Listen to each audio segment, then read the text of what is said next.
전남 신안군의 한 경로당. 오전부터 어르신들이 노래에 맞춘 율동으로 활기찬 하루를 엽니다. 겨울이면 특히 활동량이 부족해지는 어르신들을 위해 군에서 마련한 무료 건강교실입니다. 이 마을 주민의 절반 가까이가 65세 이상 노인. 주로 경로당에서 소일하는 게 일상입니다. 많이 여기서 놀아요. 화토 쳐요. 많이 따도 1,000원만 주고 덜어내줘. 그래야 내일 또 치지. 점심때가 되자 당연하다는 듯 밥을 푸고 그릇을 옮기는 오미자 씨.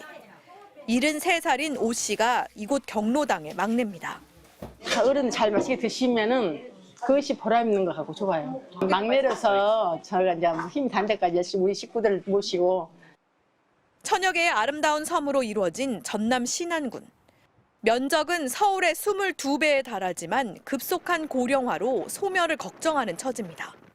초고령 사회에 진입한 건 이미 23년 전. 어느덧 노인 비중이 40%에 육박합니다.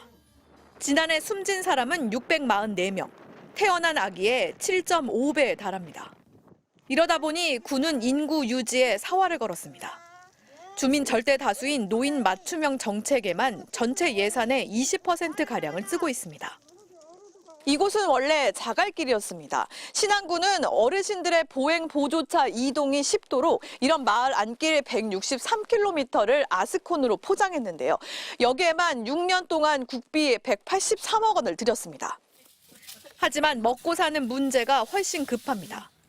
경제협력개발기구 OECD 국가 중 노인 빈곤율 1위인 한국. 20여 년째 혼자 사는 86살 김성단 할머니는 폭설이 내리는 날에도 밭에 나가 시금치를 캡니다. 요새 비싼 게 8kg에 거시기에 너무 많은데 하고 왔니 뭐. 어머머 허리 아파 죽겠어. 그래서 먹고 살란 게 안 할 수는 없고 또 하고 있지. 신안군 노인 10명 중 7명은 일을 하고 있지만 62%는 기초연금 등을 포함해도 월소득이 200만 원에 못 미칩니다.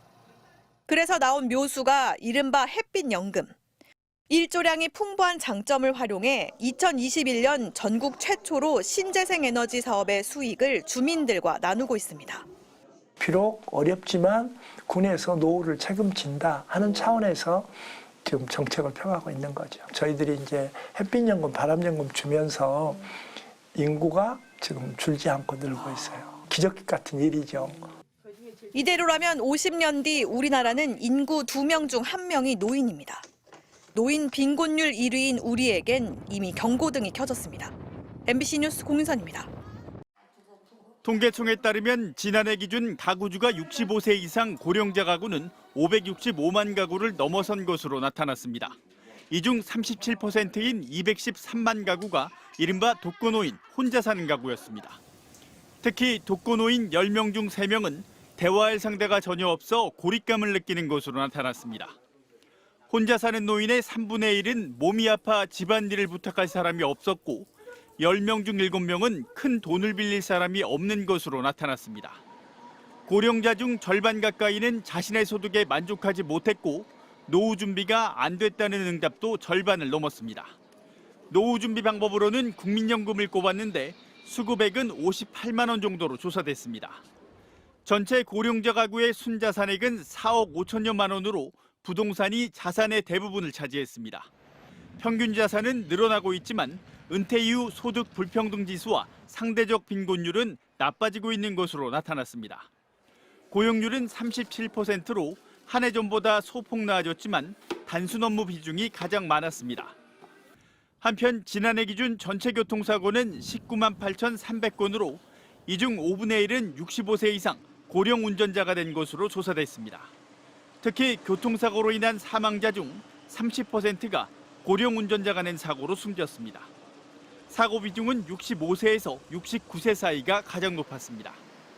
올해 65세 이상 고령 인구는 993만 명을 넘어 전체 인구의 20%에 근접했습니다. 고령자 가구도 586만 가구를 넘어 전체 가구의 4분의 1을 차지하고 있습니다. 오는 2038년에는 1,000만 가구를 넘어설 것으로 통계청은 전망하고 있습니다. MBC 뉴스 박영일입니다.